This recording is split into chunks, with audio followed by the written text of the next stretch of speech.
तीसरा, कैपेसिटी और सेफ्टी के लिए कवच। आप सब जानते हैं कवच अपने भारत में ही डेवलप्ड टेक्नोलॉजी है, जो कि वर्ल्ड क्लास टेक्नोलॉजी है। सिल 4 सर्टिफाइड है। सिल 4 सर्टिफिकेशन का मीनिंग आप सब समझते हैं बहुत अच्छे से, मेरे से ज़्यादा आपको इस सब्जेक्ट की विषय की नॉलेज है। सिल 4 का मतलब हुआ 10,000 वर्षों में एक error, single error in 10,000 years. इतनी प्रोबेबिलिटी, इतनी रिलायबिलिटी है इस प्रोडक्ट की।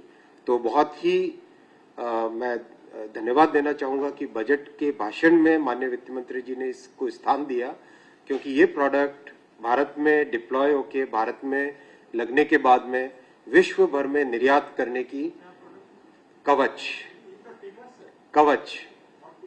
टीकैस के ऊपर बिल्डअप करके किया गया है। तो इसको आज भारत में प्रूव करके, भारत में इसको प्रॉपरली अच्छे से डेवलप करके, डिप्लॉय करके, उसके बाद में विश्व भर में निर्यात करने का हमको टारगेट लेना चाहिए। विशेषकर North America, South Africa, Australia, इन देशों में जहां पर बहुत अच्छा रेलवे नेटवर्क है, उन सब नेटवर्क्स में इसका उपयोग होगा। चौथा, देश में ही बनी, देश का गर्व वंदे भारत ट्रेन, जो कि 180 किलोमीटर पर आवर की स्पीड पे ऐसी टेक्नोलॉजी जो डेवलप हुई थी, उसका वर्जन 1 ऑलरेडी चल रहा है। वर्जन 2 का डिजाइन कंप्लीट हो गया है, डिजाइन कंप्लीट होकर उसकी मैन्युफैक्चरिंग चल रही है। बहुत जल्दी अप्रैल के महीने से इसकी टेस्टिंग चालू हो जाएगी और अगले अगस्त सितंबर से उसका सीरियल प्रोडक्शन चालू हो जाएगा। उसका भी अलग नया जनरेशन और तैयार करने का आज टारगेट दिया गया बजट में। तो इसके लिए मैं धन्यवाद देना चाहूँगा कि हमारी सोच एक लेवल से दूसरे लेवल पे तुरंत टेक्नोलॉजी के मामले में आगे बढ़ते जाए हम, क्योंकि इसी से पैसेंजर एक्सपीरियंस बेटर होगा, इसी से सेफ्टी बेटर होगी। एक अच्छी सुविधा, एक अच्छी सर्विस जो हमारे देश में 8.5 करोड़ पैसेंजर्स साल का, जो 8.5 बिलियन यानी 850 करोड़ हुआ ना, 850 करोड़, 8.5 बिलियन है ना, 850 करोड़ जो साल की ट्रिप्स होती हैं, उसके लिए इस तरह का चेंज बहुत ज़्यादा ज़रूरी था। फिर इसके साथ छोटे उद्यमियों को, छोटे व्यापारियों को, हमारे दूर दराज के क्षेत्र में रहने वाले हमारे आदिवासी भाइयों को, महिला सेल्फ हेल्प ग्रुप्स को, उन सबको किस तरह से जोड़ा जाए रेलवे नेटवर्क में, उसको लेके पोस्ट और रेलवे की सर्विसेज में एक इंटीग्रेटेड वे में सोचने की जो पहल की गई है इस बजट में, वो बहुत ही महत्वपूर्ण है। आप सोचिए, झारखंड के एक ग्रामीण इलाके से अगर कोई आदिवासी स्वयंसेवी समूह अपने प्रोडक्ट्स को मुंबई के मार्केट तक पहुंचाना चाहे, वापी के छोटी सी इंडस्ट्री से अगर नॉर्थ ईस्ट के मार्केट तक कोई पहुंचाना चाहे, कोयम्बतूर के मार्केट से दिल्ली के मार्केट तक कोई लाना चाहे, तो आज एक ऐसा प्रोडक्ट अवेलेबल करवाना है जिससे कि छोटे व्यापारी, छोटे किसान, छोटे उद्यमी भी रेलवे की सेवाओं का उपयोग ले सके। पार्सल सर्विस कई सालों से चल रही है, लेकिन पार्सल सर्विस की अपनी बहुत सारे इश्यूज हैं। उन सब को पीछे रखते हुए कैसे एक नया प्रोडक्ट लाया जाए, कैसे इंटीग्रेट किया जाए, ये बहुत ही एक गेम चेंजर थॉट प्रोसेस है। मैं कहूँगा इससे देश का भविष्य बदल सकता है। मैं कहूँगा कि देश के इकोनॉमी में जो नीचे स्तर पर लोग हैं, हमारे भाई और बहन, उन सब के लिए एक बहुत बड़ी एक अपॉर्चुनिटी क्रिएट हो सकती है। कितना इससे रोजगार क्रिएट होगा, कितनी इकोनॉमिक अपॉर्चुनिटीज क्रिएट होगी, इसका अंदाजा आज लगाना संभव नहीं हो, लेकिन आने वाले वर्षों में आप इसका लाभ देखेंगे। इसीलिए 1.5 लाख पोस्ट ऑफिसेज हमारे, 8,000 स्टेशन, इनको मिला के जो इंटीग्रेटेड थॉट प्रोसेस है, दोनों में कॉमन टेक्नोलॉजी हो, एक कॉमन सर्विस रहे, कस्टमर को सीमलेस एक डोर से दूसरे डोर तक सीमलेसली चीजें पहुंच सके, वो जो थॉट प्रोसेस है वो एक गेम चेंजर थॉट प्रोसेस है। मैं मानता हूं कि इस तरह का विजन अमृत काल में ही आ सकता था।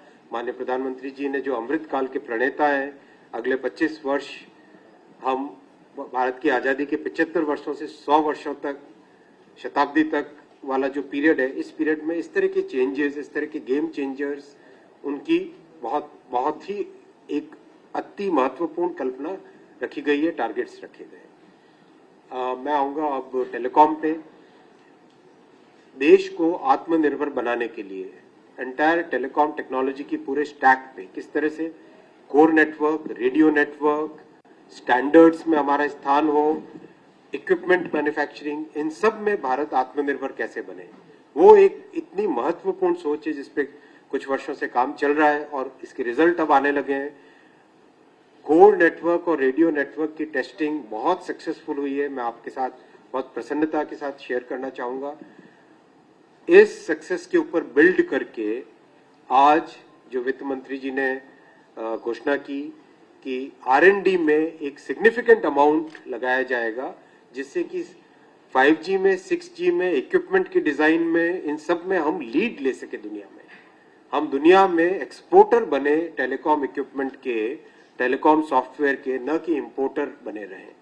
ये जो सोच है ये एक बहुत ही भविष्य में हजारों लाखों रोजगार उत्पन्न करने वाली एक सोच है। इस सोच पे काम करेंगे, मेहनत करेंगे। बजट में टारगेट्स रखे गए, एलोकेशंस रखे गए। 5G के स्पेक्ट्रम का ऑलरेडी आपको जानकारी है कि ट्राई का चल रहा है कंसल्टेशन, करीब खत्म होने को आया। मार्च में रिकमेंडेशन हम लोग एक्सपेक्ट कर रहे हैं। इन पैरेलल ऑक्शन की जो तैयारी होती है, NIA वगैरह तैयार करना, डॉक्यूमेंट्स रेडी करना, वो सब भी इन पैरेलल चल रहा है। तो जैसे ही रिकमेंडेशन आएगा, ऑक्शन हम लोग आगे ले जा सकते हैं और 2022 में 5G का रोल आउट चालू करेंगे। अब मैं आता हूं इलेक्ट्रॉनिक्स एंड IT मिनिस्ट्री पे। आप देखेंगे इस बजट में IT को, डिजिटल को एक महत्वपूर्ण स्थान प्रदान किया गया है, जो हमको अमृतकाल में देश को आगे ले जाने वाले 4 स्तंभ है, उसमें IT एक बहुत बड़ा स्तंभ है, बहुत ही महत्वपूर्ण स्तंभ है। तो चाहे लॉजिस्टिक सर्विस हो, चाहे डिजिटल हेल्थ मिशन हो, चाहे आप एजुकेशन की बात करें, चाहे लैंग्वेज ट्रांसलेशन की बात करें, चाहे डिजिटल यूनिवर्सिटी की बात करें, हर एक क्षेत्र में IT को एक सेंट्रल स्थान दिया गया है। तो मैं इसके लिए भी माननीय प्रधानमंत्री जी के डिजिटल इंडिया के विजन को धन्यवाद देना चाहूंगा कि इस तरह की सोच कभी हमारे देश में नहीं थी, इतनी ट्रांसफॉर्मेटिव सोच, जिसके कारण जो आज रिजल्ट भी हमारे सामने एक आम नागरिक के जीवन में जिस तरह के परिवर्तन इससे आए, वो सब आपने देखे हैं, मैंने भी देखे हैं, आपने भी देखे हैं, हम सब ने इसका अनुभव किया है। साथ ही साथ इलेक्ट्रॉनिक्स मैन्युफैक्चरिंग, 10 वर्षों पहले सोच भी नहीं सकता था कि भारत में कोई मोबाइल मैन्युफैक्चरिंग होगी, इलेक्ट्रॉनिक्स मैन्युफैक्चरिंग होगी। आज $75 बिलियन पे हम लोग पहुंच चुके हैं इलेक्ट्रॉनिक्स मैन्युफैक्चरिंग में। 22 लाख के आसपास रोजगार इसमें ऑलरेडी जनरेट हो चुका है। इसको 75 बिलियन यानी 5.5 लाख करोड़, यहां से 300 बिलियन यानी करीब 22 लाख करोड़, 22 लाख करोड़ की इंडस्ट्री बनाना है। उसके लिए क्या क्या चाहिए? कॉस्ट कंपेटिटिवनेस कैसे हो, रेगुलेटरी सेटअप कैसे आसान हो, किस तरह से किसी को नई फैक्ट्री लगानी है, तुरंत से तुरंत सारी फैसिलिटीज मिल जाए, इलेक्ट्रिसिटी का कनेक्शन, वाटर का कनेक्शन, जमीन के परमिट्स, वो सब तुरंत से तुरंत मिल जाए। इन सब चीजों पे काम करके, प्लस जो कंपोनेंट्स आने हैं वो कंपोनेंट्स का इंडिया में कैसे मैन्युफैक्चर हो। आपने देखा पिछले दिसंबर में सेमीकंडक्टर की पॉलिसी भी आई, तो इलेक्ट्रॉनिक्स मैन्युफैक्चरिंग में हमें ब्रॉड भी जाना है, यानी नई नई कैटेगरीज भी इंडिया में मैन्युफैक्चर करनी है, डीप भी जाना है, यानी PCB इंडिया में मैन्युफैक्चर हो, कंपोनेंट्स इंडिया में मैन्युफैक्चर हो, उस PCB के ऊपर जो असेंबली होती है वो इंडिया में हो, जो PCB असेंबल होने के बाद में उसको टेस्ट करना है वो भारत की लेबोरेटरीज में हो, जो उसमें चिप्स लगेगी सेमीकंडक्टर वो भारत में मैन्युफैक्चर हो। तो ये जो सोच है बहुत ही एक कॉम्प्रिहेंसिव सोच है। इस कॉम्प्रिहेंसिव सोच के लिए जो कुछ भी चाहिए, बहुत सारी चीजें आज बजट में आज अनाउंस हुई। इसके लिए मैं धन्यवाद देना चाहूंगा माननीय वित्त मंत्री जी को कि इन तीनों के तीनों मंत्रालय के लिए, जो कि जन जीवन से जुड़े हैं, आम नागरिक से जुड़े हैं, साधारण मानवी से जुड़े हैं, हम सबके जीवन से जुड़े हैं, उसके लिए बहुत कुछ दिया। बहुत बहुत धन्यवाद।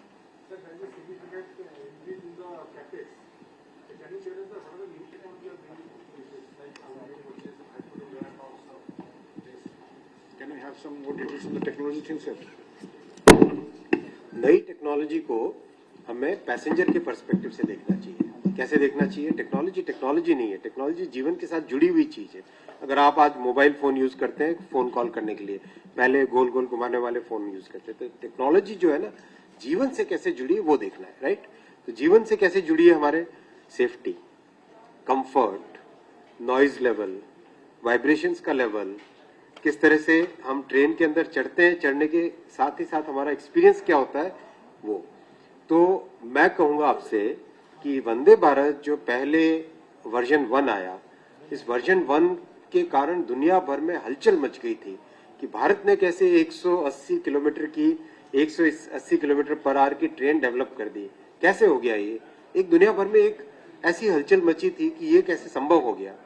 आज उसका फर्स्ट वर्जन चल रहा है, उसका सेकंड वर्जन आ रहा है, डिजाइन हो गया है, उसकी टेस्टिंग चालू होगी, मैन्युफैक्चर हो रहा है अभी आईसीएफ चेन्नई में और एमसीएफ रायबरेली और आरसीएफ कपूरथला में। उसका सेकंड वर्जन अप्रैल से उसकी टेस्टिंग चालू हो रही है।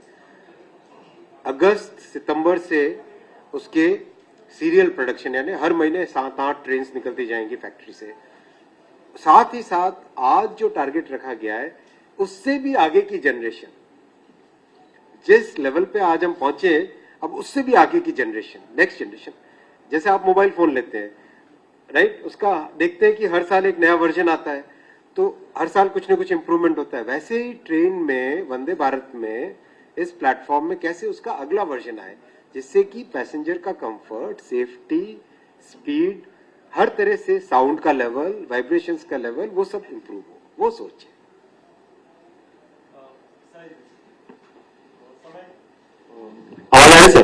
अच्छा भाई कुंदन, ये वंदे भारत को लेके थोड़े से डाउट्स ये थे कि अभी भी आपकी प्रीमियम कैटेगरी की वो ट्रेन है, और सर अगर किराए के लिहाज से देखें तो नॉर्मल मेल एक्सप्रेस से 50 से 60% ज्यादा आप किराया पे करते हैं। सो जो 400 नई ट्रेनें आएंगी, क्या उनका कोई नया सेगमेंट क्रिएट करेंगे, या जो रनिंग आपकी शताब्दी, राजधानी या इस तरह के प्रीमियम, उनको आप अगर वो कर देंगे, बदल देंगे, सो फिर उसमें सर वो कमर्शियल वाइबिलिटी के लिहाज से कैसा चलेगा? क्योंकि ऑलरेडी महंगा है, फिर एक अगर इसकी कॉस्टिंग ज्यादा आती है, क्योंकि ट्रेन की कॉस्टिंग ऑब्वियस करीब 2-2.5 गुना ज्यादा है। और देखिए, आज हमारे रेलवे के 850 करोड़ पैसेंजर्स हैं साल के, डेली 2.5 करोड़ के पैसेंजर्स हैं हमारे पास।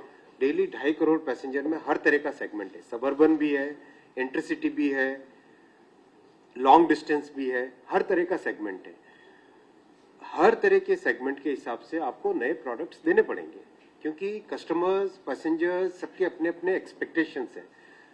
आज कोई भी पुराने तरह के, बहुत ही एक अलग ही युग के कोचेज में बैठना नहीं चाहता है। नए तरह के कोचेज के लिए लोग चाहते हैं, लोग आज हर कोई चाहता है कि बेहतर से बेहतर सुविधा है।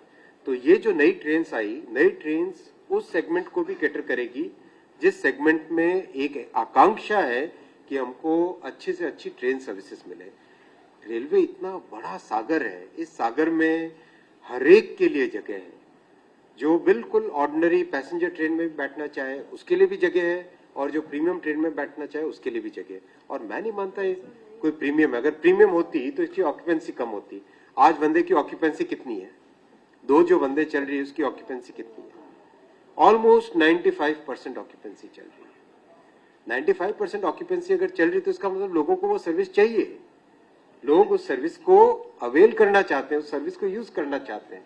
तो ये सोचना पड़ेगा, हम सबको अपनी सोच बदलनी पड़ेगी। सर दूसरा एक छोटा सा सवाल सर, एक और एडिशनल छोटा सा सवाल था सर, एनटीपीसी और आरआरबी एग्जाम को लेके आपने मीडिया में भी आए, आपने बहुत सारे सभी लोग ये प्रश्न पूछे हैं, उससे पहले मैं स्वयं कह देता हूँ, बराबर, क्यों बहुत लोगों के मन में प्रश्न होगा। सर उसमें एक छोटा सा टाइमलाइन देके करिएगा, क्या कोई डेडलाइन आप तय करेंगे? कमेटी रिपोर्ट आने के बाद कितनी देर में निस्तारण कर? आपने चलिए मैं पूरी बात बता देता हूँ, जिससे कि सबके मन में ये प्रश्न है तो क्यों ना मैं पहले बता दूं। देखिए, रेलवे ने रिकॉर्ड एम्प्लॉयमेंट करने के इरादे से वैकेंसीज निकाली थी 2019 में। रेलवे की नौकरी आप सब जानते हैं बहुत ही लोगों को पसंद है, क्योंकि एक स्टेबल ऑर्गेनाइजेशन है, लॉन्ग टर्म ऑर्गेनाइजेशन है। ये ऑर्गेनाइजेशन जिसका देश भर में विस्तार है, हर सबसे जन जन से जुड़ा है, एक इमोशनल कनेक्ट है, इसलिए एप्लीकेशंस निश्चित तौर पे बहुत ज्यादा आएंगी ही आएंगी। बहुत ज्यादा से ज्यादा नौजवान इससे जुड़ना चाहेंगे ही चाहेंगे। एप्लीकेशंस खूब संख्या में आई, 1 करोड़ से ज्यादा आई एनटीपीसी कैटेगरी में भी और लेवल 1 कैटेगरी में भी 1 करोड़ से ज्यादा दोनों जगह आई एप्लीकेशंस। परीक्षा की तैयारी चालू हुई, परीक्षा के हिसाब से पहले जिनको अपॉइंट किया गया, उसके बाद में आया कि नहीं टेंडर करना चाहिए, टेंडर के हिसाब से सीवीसी के रिकमेंडेशंस आए उसके हिसाब से वापस टेंडर करके नया एक अपॉइंटमेंट हुआ कि ये टेस्ट की एजेंसी होगी। टीसीएस को सेलेक्ट किया गया एनटीपीसी के लिए, और मेरे ख्याल से एनएससी है ना, एनएससी को सेलेक्ट किया गया लेवल 1 के लिए, राइट। मैं पूरी बात बता देता हूँ जिससे किसी के मन में कोई संदेह न रहे। एग्जाम डिस्पाइट कोरोना का जो ऐसा कालखंड था जो आप सब जानते हैं, हम सब ने झेला है उस कालखंड को, उस कालखंड के दौरान भी एकदम ट्रांसपेरेंट वे से टेस्ट किया गया। उस टेस्ट में आप सब जानते हैं कि कहीं से कोई किसी तरह की पेपर लीक की बात नहीं है, कहीं पे कोई मैनिपुलेशन की बात नहीं है, बहुत अच्छे तरीके से टेस्ट हुआ। रही बात शॉर्ट लिस्टिंग की, जहां पे छात्रों के मन में एक उद्वेग आया, और एक मैं कहता हूं हम लोग संवेदनशील सरकार है, हमारे मन में ये भावना है कि हम सेवा करें, हमारे मन में ये भावना नहीं कि हम राज करें। ये भावना के साथ जब काम करते हैं, अंत्योदय की भावना से गरीब की सोच की भावना से, तो उस भावना से जब काम करते हैं तो अगर छात्रों को परेशानी हुई तो उसको सॉल्व करना हमारी ड्यूटी है, हमारा कर्तव्य है, उसके लिए हम तैयार हैं, उसमें हमारा कोई ईगो नहीं है। हमारी जिम्मेदारी है कि जो रेलवे से जुड़ रहे हैं उनके मन में अगर कोई प्रॉब्लम है, कोई संशय है, कोई पॉइंट पे डाउट है, किसी कारण से उद्वेग है, तो हम उसको समाधान करना हमारा ड्यूटी है। तो इसीलिए जैसे ये पॉइंट आया, तुरंत एक कमेटी बनाई जो कि सीनियर ऑफिसर्स हैं, जिनको एक्सपीरियंस है कई वर्षों का रिक्रूटमेंट का। Already more than 1 lakh representations आ चुके हैं कमेटी के पास में, और कमेटी आपने नोटिफिकेशन देखा होगा, उसमें टारगेट दिया हुआ है विदिन 3 वीक्स आपको ये प्रोसेस कंप्लीट करना है। तो जैसे जैसे रिप्रेजेंटेशन आ रहे हैं उसका तुरंत उसका एग्जामिनेशन भी कंप्लीट कर रहे हैं, जिससे कि एक फेयर वे में इस प्रॉब्लम का समाधान किया जा सके। 3 प्रॉब्लम्स हैं।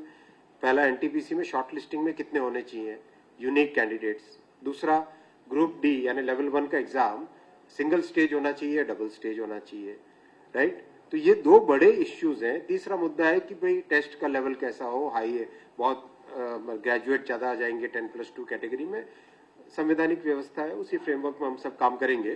तो इन तीनों का समाधान करने के लिए हम लोग तत्परता से काम कर रहे हैं, टाइमलाइन लेके काम कर रहे हैं, संवेदनशीलता के साथ काम कर रहे हैं, सेवा की भावना के साथ काम कर रहे हैं। इसमें हमारे मन में, हमारी नीयत में, हमारे तरीके में, हमारे प्रोसेस में कहीं पे संदेह की बात ही नहीं है। एकदम क्लियर स्पष्ट वे में मैं सभी छात्रों से निवेदन करता हूं, हम उस प्रोसेस से गुजरे हुए हैं। जो अनिश्चितता होती है, जो माइंड में एंजाइटी होती है, वो मैं समझ सकता हूँ। मतलब हमें भी ध्यान है कि ट्रेन में स्लीपर कोच में नीचे अखबार बिछा देते थे और उसमें सो जाते थे, स्टेशन जहाँ पे सेंटर होता था वहां तक जाते थे, कहाँ रिजर्वेशन करवाने के हालत कहाँ होती थी, आर्थिक स्थिति कैसी होती थी, हमें ये पता है। जिया सराय में रह के रहना, एक ही दोस्त के घर में 7-8 लोग हम रह जाए, एक रूम में रह जाए, ये सब जो आप सबने देखा है, हमने भी देखा है। हमारे छात्रों की जो भावना है, उस भावना को हमने महसूस किया हुआ है, उसके साथ संवेदनशीलता से डील कर रहे हैं। मैं नहीं कहता कि इसमें अगर किसी को भी कोई भी डाउट हो तो एकदम खुले में प्रश्न पूछिए, कोई दिक्कत नहीं है, हम एकदम ट्रांसपेरेंटली इसके ऊपर काम करें।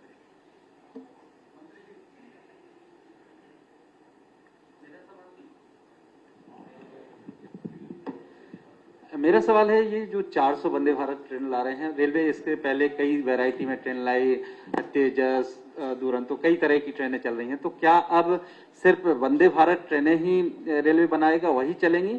और दूसरा, इस बार जो बजट है रेलवे स्टेशन के रीडेवलपमेंट को लेकर कोई टारगेट रखा गया है? कितने रेलवे स्टेशन कितने साल तक डेवलप हो जाएंगे? तो वंदे भारत एक नया प्लेटफॉर्म है, नई टेक्नोलॉजी है। दुरंतो, राजधानी, ये सब एक ही प्लेटफॉर्म को, उसी टेक्नोलॉजी के अलग अलग प्रोडक्ट्स थे, अलग अलग सर्विसेज थी, राइट। LHB कोच से आप राजधानी भी चला सकते हो, दुरंतो भी चला सकते हो। वंदे भारत एक नई टेक्नोलॉजी है, नया टेक्नोलॉजी का प्लेटफॉर्म है, जिसमें हर साल इंप्रूवमेंट हो रहा है, हर एक जनरेशन में उसका बेटर वर्जन आ रहा है, वो है सोच इसमें। स्टेशन के लिए ऑलरेडी RE बजट का जो रिवाइज्ड एस्टिमेट होता है, उस टाइम में ऑलरेडी 12,000 करोड़ इसके लिए एलोकेशन किया गया था पिछले 3 महीने पहले। तो इसमें स्टेशंस के रीडेवलपमेंट का कंप्लीट जिस तरह का विजन है PM साहब का, कि स्टेशन शहर का केंद्र बिंदु होता है, उसके साथ ज्यादा से ज्यादा लोग कैसे जुड़े, कैसे कि मान लीजिए किसी भी शहर में एक यूनिक प्रोडक्ट है। अगर आप जोधपुर में जाओगे तो चतुर्भुज के गुलाब जामुन खाना ही खाना आपको, अगर आप आगरा जाओगे तो पेठा खाना ही खाना आपको, राइट।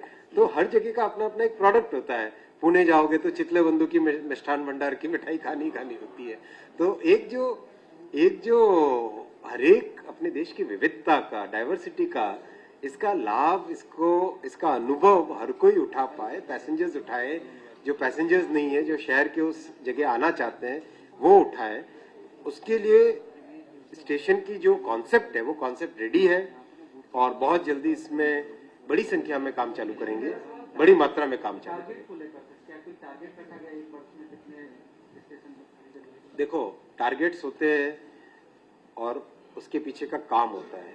अगर हम एक नया मॉडल बना रहे हैं जिसमें कि स्टेशंस के रीडेवलपमेंट का मॉड्यूलर अप्रोच होगी, जिसमें एक अमृत काल में ये मॉडल बना था, ऐसा अगले 50 वर्षों तक लोग देखेंगे, तो उस सोच के पीछे जो मेहनत होती है ना, उस मेहनत के लिए कोई टारगेट काम के नहीं है। जो टारगेट आप रखोगे उससे भी ज्यादा अचीव किए जाएंगे। सर मेरे दो, we have a question from, no, 1 second, Suresh Mishra from Hindu Business Line, please. Sir, I'll just. Hi, sir. I work for Business Standard now. Business and you Yes, moved sir. on. Sir, how much is the operating ratio that you are targeting in the 22-23 budget? And my supplementary question is, now that there is no COVID resource gap, sir, over here. Sir, now that there is no COVID resource gap allocation, which was in the previous budget, how will you be spending the extra money that you will be getting? Excellent question. Thanks for asking this absolute financial point. We are targeting 98% operating ratio in the coming year. We believe that we'll better this, we'll improve this. Why I'm saying that? First, we are today already achieving 4 million ton plus loading every day. Unthought of, unheard of. इतने dedication के साथ railway की पूरी team काम कर रही है और जो भी प्रोसीजरल चेंजेस, बहुत सारे प्रोसीजरल चेंजेस जो सिंप्लीफिकेशन किया है वो आपके सामने आया नहीं, हमने कभी उसकी प्रसिद्धि लेने की कोशिश नहीं की, लेकिन इतनी तेजी से किस तरह से भारत में कोई भी रेलवे की सेवा लेना चाहे उसको आसानी से वो सेवा मिले, उस पर तेजी से काम चल रहा है। तो already we are 4 million plus already we have reached. We are now targeting a consistent 4.5 million ton per day. 4.5 पहुंच के फिर how do we reach 5 million ton per day? तो इस तरह की थॉट प्रोसेस के साथ जब फोकस्ड वे में लेजर शार्प फोकस कि किस तरह से हमें देश की लॉजिस्टिक्स कॉस्ट को कम करना है, देश की लॉजिस्टिक्स कॉस्ट को कम करना है तो इसका मतलब रेलवे का शेयर बढ़ाना है, रेलवे का शेयर बढ़ाना है तो उसके लिए क्या करना है, 1 2 3 4 5 6 ये सब आइटम्स। तो इस तरह से सोच के साथ टीम काम कर रही है, तो रिजल्ट आ रहे हैं, रिजल्ट सामने है। तो मुझे लगता है कि even though we have targeted 98%, we should be able to achieve better than that. So that is first part of your. Second part था आपका कि पिछली बार कोविड का, राइट, अगर हम देखो हम लोग जनरली 1200 मिलियन टन से 1230-1240 मिलियन टन साल का होता था, राइट। आप सब जानते हैं नंबर, बहुत कई सालों अच्छे से जानते हैं इस नंबर को। This year we are reaching close to 1400 million ton, 1400 million ton loading, record है वो। तो जब इस तरह की अचीवमेंट, फिजिकल परफॉर्मेंस होगी तो कहीं पे कोविड या किसी भी कारण से रीइंबर्स करने के लिए जरूरत नहीं पड़ेगी। दीपाली नंदा फ्रॉम CNBC आवाज। हेलो सर, इस बजट में पीएम गति शक्ति पर काफी फोकस किया गया है। अगर रेलवे की बात करें तो 100 गति शक्ति कार्गो टर्मिनल भी बनाए जाएंगे। क्वेश्चन ये है कि क्या प्राइवेट सेक्टर भी इसमें पार्टिसिपेट कर पाएगा? कुछ आप लोगों ने रोड मैप तैयार किया है या नहीं? एक और क्वेश्चन है, वंदे भारत को लेकर कई सारे क्वेश्चंस हैं। अगर हम मेक इन इंडिया की बात करें तो कितना पुश मिलेगा, जो लोकल मैन्युफैक्चरिंग है उसको कितना बढ़ावा मिलेगा? तीसरा लास्ट क्वेश्चन है कि जो एलोकेशन बढ़ाया गया है, क्या रेलवे ने कुछ एरियाज या फिर सेक्टर आइडेंटिफाई किए हैं जहां पर इसको खर्च किया जाएगा? Thank you. First question, PM गति शक्ति फ्रेमवर्क में रेलवे का बहुत ही महत्वपूर्ण रोल है, रेलवे का अहम रोल है, क्यों अहम रोल है? रेलवे के साथ रोड जुड़ती है, रेलवे के साथ वाटरवेज जुड़ते हैं, रेलवे के साथ टेलीकॉम जुड़ता है, रेलवे के साथ पोस्ट जुड़ रहा है अभी, रेलवे के साथ बहुत सारी सर्विसेज, क्योंकि इतना बड़ा मैसिव नेटवर्क, मैसिव इंफ्रास्ट्रक्चर वो रेलवे का है। उसके साथ जब सब जुड़ जाते हैं तो वो मल्टीप्लाई होते हैं, ऐड नहीं होते। 1+1 11 नहीं होता, 1+1 2 नहीं होता, 1+1 11 हो जाता है। उस थॉट प्रोसेस के साथ हम काम कर रहे हैं।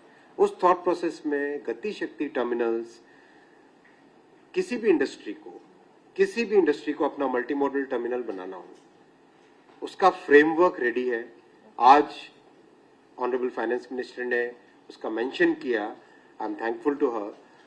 इसको तेजी से अब आगे ले जाना है।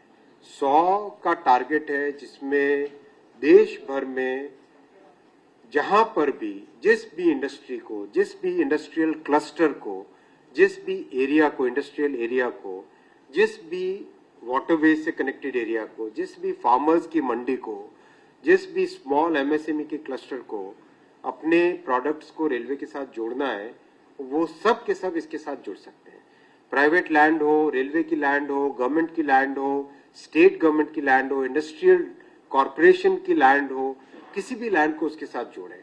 जो कनेक्टिंग नेटवर्क बनेगा, उस नेटवर्क की मेंटेनेंस की जिम्मेदारी रेलवे लेने के लिए तैयार है। उसमें इलेक्ट्रिफिकेशन की जिम्मेदारी रेलवे लेने के लिए तैयार है। किसी भी तरह का उसमें कोई इंसिडेंट होता है तो उसमें रेलवे का पूरा इंफ्रास्ट्रक्चर उसके साथ जुड़ने के लिए तैयार है। तो ये एक सोच ऐसी है जो कॉम्प्रिहेंसिव सोच है, इस सोच के साथ चल रहे हैं। सेकेंड आपका क्वेश्चन था वंदे भारत के मेक इन इंडिया पे।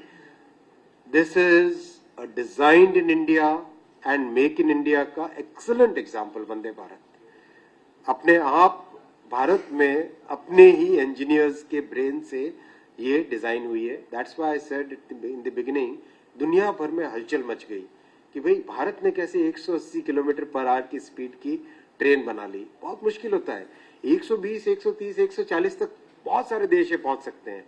जहां तक मेरी जानकारी है 180 तक शायद सिर्फ there are only 8 countries in the world जिन्होंने 180 kmph स्पीड की ट्रेन डिजाइन की है, डिजाइन करके मैन्युफैक्चर की है। तो this is a classic example of design in India, make in India. Third question आपका था जो एलोकेशन बढ़ाया है, क्या कुछ ऐसा? करेक्ट। तो एलोकेशन जो बढ़ाया उसमें हमारी प्राइमरी फोकस रहेगा कैपेसिटी और सेफ्टी से रिलेटेड। तो जितने सुपर क्रिटिकल प्रोजेक्ट्स आइडेंटिफाई हुए थे 3 साल पहले, 3.5 साल पहले, सारे के सारे सुपर क्रिटिकल प्रोजेक्ट्स के लिए एलोकेशन एकदम बढ़ा दिया जाएगा। जितना चाहिए उतना उसमें लगाया जाएगा। क्रिटिकल प्रोजेक्ट्स के लिए एलोकेशन बढ़ा दिया जाएगा। जितने जो अनकनेक्टेड एरियाज के लिए है, उन अनकनेक्टेड एरियाज के लिए जितना चाहिए, जहां लैंड एक्वायर हो चुकी है, उन सब प्रोजेक्ट्स के लिए एलोकेशन बढ़ा दिया जाएगा। इसके साथ ही साथ जो इकोनॉमिकली, कल्चरली इम्पोर्टेंट एरियाज हैं, जो लेफ्ट आउट है अभी भी रेलवे कनेक्टिविटी से, उनके लिए भी इसके लिए इसमें एलोकेशन किया जाएगा। And sir, what is the concept of one station and one product? अभी बताया ना डिटेल में। नहीं sir, okay.